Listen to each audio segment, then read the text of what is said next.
Olá, tudo bem? Eu sou o Dr. Alexandre Vukovic e estou fazendo este vídeo com o objetivo de resgatar a apresentação deste TCC da pós-graduação em Direito e Processo do Trabalho e Direito Previdenciário, o qual foi apresentado na Universidade Estácio de Sá em dezembro de 2019. Obviamente que esta apresentação foi feita por uma banca, com a apresentação realizada em pé, com slides, com recursos multimídia, datashow e PowerPoint. E também foi feita a apresentação da parte escrita em Word, forma de texto. Vocês que tiverem interesse, esse material, tanto em forma de texto quanto em slides, vão estar disponíveis no site independent.academia, e o qual vocês podem achar facilmente no Google, pelo meu nome ou pelo tema. E este vídeo também vai estar disponibilizado para consulta. Então vamos à apresentação. Apresentação do trabalho de conclusão de curso, TCC, artigo científico. O tema: fim da estabilidade definitiva, decenal, em detrimento do Fundo de Garantia por Tempo de Serviço, FGTS. Uma análise das vantagens e desvantagens para o trabalhador brasileiro. Curso de especialização lato sensu em Direito e Processo do Trabalho e Direito Previdenciário. Então, o tema de interesse ele abrange as seguintes palavras-chave: estabilidade decenal, FGTS e direitos trabalhistas.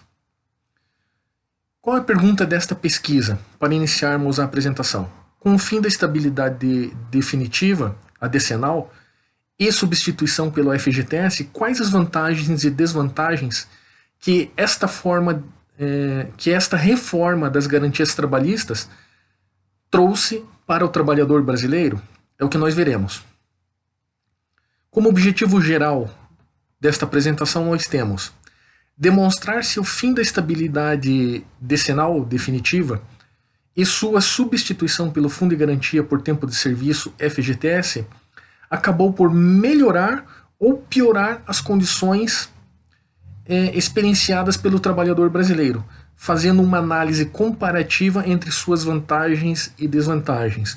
Porque nós sabemos, né, pela análise da história do trabalho tanto mundial quanto brasileira, que sempre quando há alguma mudança na legislação trabalhista, nem sempre vem para melhor, né, no que tange aos benefícios, né, que podem ser proporcionados ao trabalhador, e sim, muitas vezes essas mudanças vêm para melhorar as condições do empregador, né, do empresário, do empreendedor, e não do trabalhador.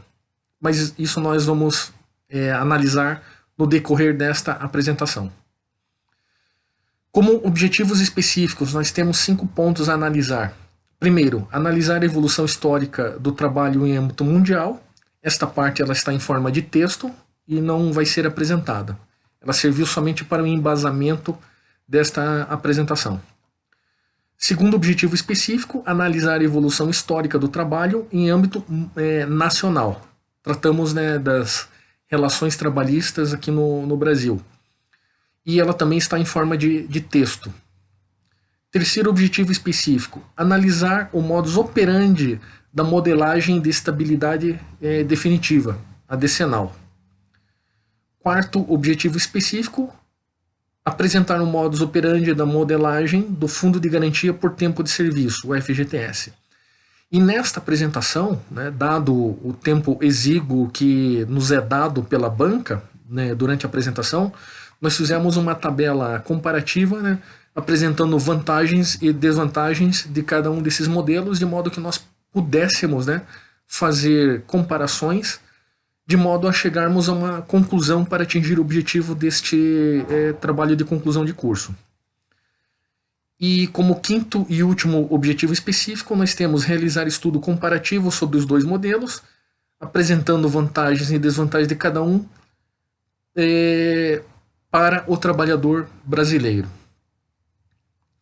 A metodologia da pesquisa empregada foi análise de dados governamentais e não governamentais referentes ao Brasil, evolução das leis, estudo da doutrina e jurisprudência, além do cruzamento de informações para fundamentação das próprias conclusões, e também foi realizada uma revisão bibliográfica dos temas relacionados ao assunto, como fundamentação teórica ao trabalho, as quais estão disponíveis tanto na forma escrita quanto na forma de apresentação de slides. Perdão.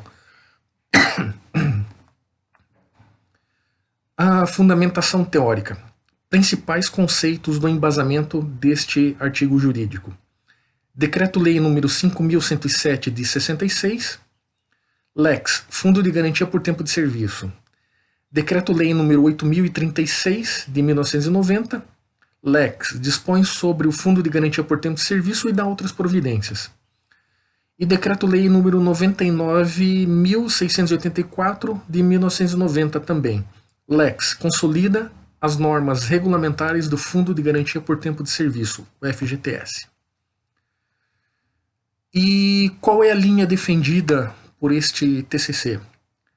Apesar do sentimento que temos que o trabalhador fora lesado com a introdução do FGTS e com o fim do regime decenal de 1988, pretendemos demonstrar que não foi isso que ocorreu efetivamente, pois se houve a perda de algum benefício por um lado, também houve uma forma de compensação por outro. Então, muitas vezes nós ouvimos falar na academia ou nos locais de trabalho, nas ruas, trabalhadores reclamando que, os mais antigos, sobretudo, que antes era melhor e que agora ficou pior, ou vice-versa, mas falando sem embasamento científico nenhum, sem realizar um histórico, e simplesmente emitindo suas próprias opiniões. E aqui, esse estudo pretende justamente passar a limpo esta dúvida se o trabalhador saiu ganhando ou se ele saiu perdendo. Então vamos ao resultado da pesquisa, que é o que importa. Comparação entre a estabilidade decenal e o FGTS. Então nós temos 1, 2, 3, 4, 5, 6, 7, 8, 9, 10 pontos de contato para serem comparados.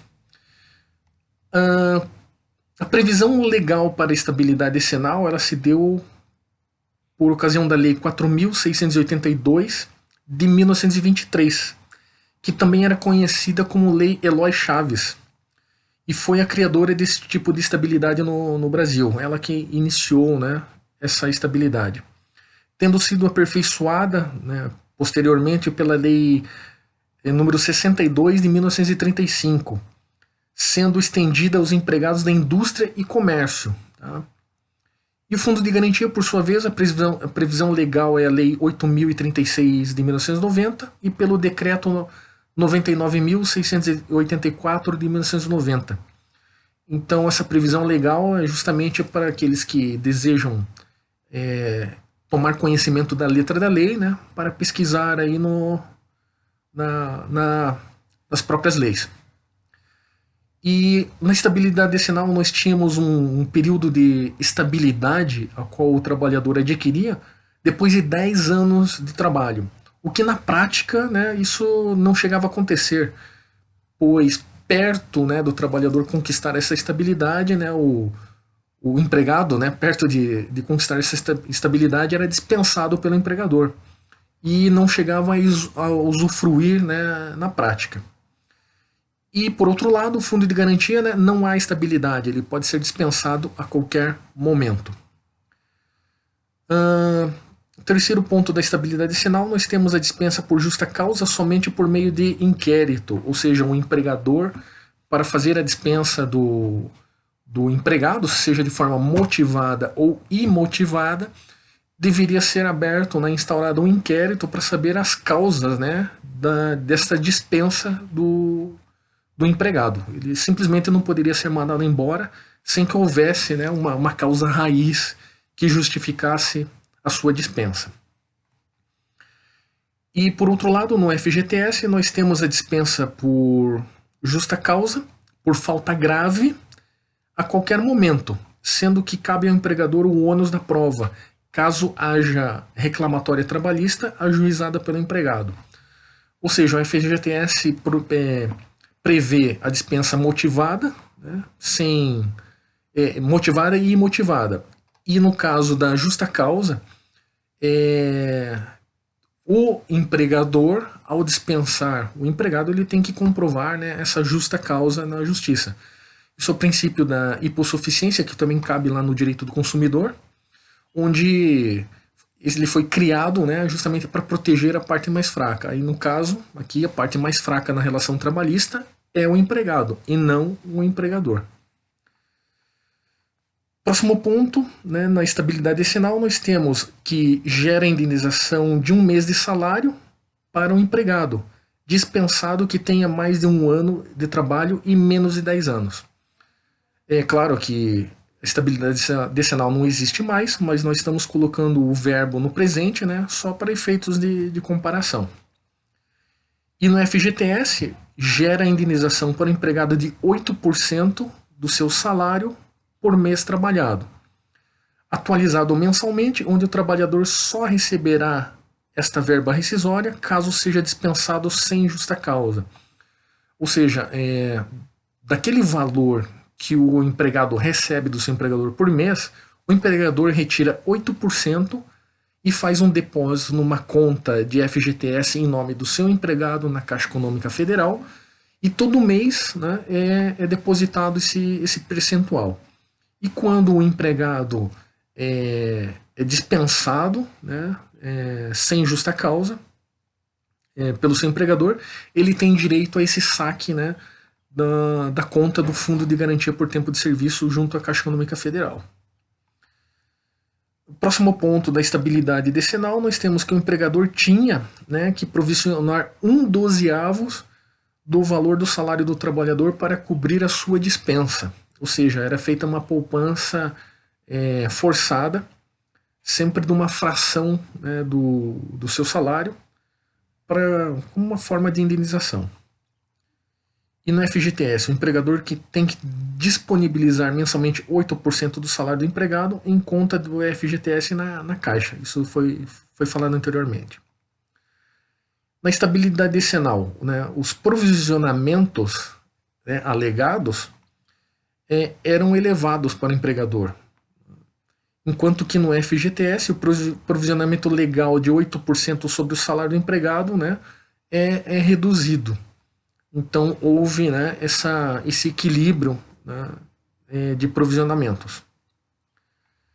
Na estabilidade decenal nós temos ainda que o empregador acabava demitindo o empregado antes de completar os 10 anos para não pagar essa indenização. Raros casos, né, que nós temos que os empregados conseguiam, né, esta estabilidade, porque por mais que ele fosse um bom empregado e trouxesse resultados para o seu empregador e lucros, essa parte de indenização ela acabava, no decorrer do tempo, desses anos, né, se tornando onerosa para o empregador. E, por outro lado, né, no FGTS nós temos que o empregador pode demitir a qualquer momento. Então, basta que o empregador acorde um dia, né, de mau humor, tenha uma noite ruim, ele chega na empresa e demite quem ele quiser a qualquer momento. Na estabilidade decenal ainda nós temos um encargo oneroso para a empresa, e no FGTS, né, também tem um encargo oneroso, mas porém é de uma forma reduzida, ele é menos oneroso. Na estabilidade decenal nós temos que ela é desfavorável ao empregado, pois na prática dificilmente desfrutava desta estabilidade. Ou seja, ele tinha uma garantia assegurada pelo governo, por lei, a qual dificilmente ele iria se beneficiar dela, apesar da previsão legal. E por outro lado, no Fundo de Garantia por Tempo de Serviço, nós temos que o empregado passou a receber o benefício fiduciário, né, o seu dinheiro, o seu devido dinheiro, a sua remuneração, em detrimento da estabilidade. Ou seja, ele perdeu por um lado a estabilidade, mas por outro ele ganhou essa indenização, né, em forma de remuneração. E por último, na estabilidade decenal, né, ela ocorreu entre os anos de 1966 e 1988. Né? Começou em 66, e terminou, né, em 1988. E o empregado tinha a opção de ser CLTista ou FGTS, ou seja, quando o empregado ele era contratado pelo empregador, né, era feita essa pergunta, ou pelo menos ele tinha, né, à sua disposição essas alternativas de optar por um ou por outro no momento da sua contratação. E de 1988 em diante, né, até os dias atuais, a única adesão que o empregado tem é pelo regime único e obrigatório do FGTS. Como conclusão, nós temos que, comumente, as mudanças proporcionam resistências fundadas, ou não. Todavia, há que se considerar aquelas que não retirem benefícios dos trabalhadores, pois ele é a parte hipossuficiente. Dado que estes estão do lado mais fraco nas relações de trabalho e que a sua renda tem natureza falimentar, ou seja, ele não trabalha por esporte, ele não trabalha por hobby, ele trabalha para se alimentar e trazer o sustento para sua família. Assim sendo, como foi demonstrado através desta análise, percebeu-se inicialmente um falso sentimento de perda para o trabalhador, o que não ocorreu, em que pese este ter adquirido a liberdade de trocar de emprego a qualquer momento e perceber o direito ao saque do FGTS como forma de compensação. Então, esta foi a apresentação que foi realizada como requisito obrigatório para obtenção do título de especialista em direito do trabalho, processo do trabalho e direito previdenciário da Universidade Estácio do Sá. E o mesmo, tanto na parte escrita quanto na parte de apresentação, obteve nota máxima. Então eu fico à disposição para vocês que têm alguma dúvida nas redes sociais, podem entrar em contato comigo. LinkedIn, Facebook, Twitter, Instagram, YouTube, nos meus canais. E eu fico à disposição para qualquer dúvida ou esclarecimento. Espero que esse conteúdo tenha contribuído de alguma forma para a sua vida acadêmica ou profissional. E me coloco à disposição. Muito obrigado e até a próxima.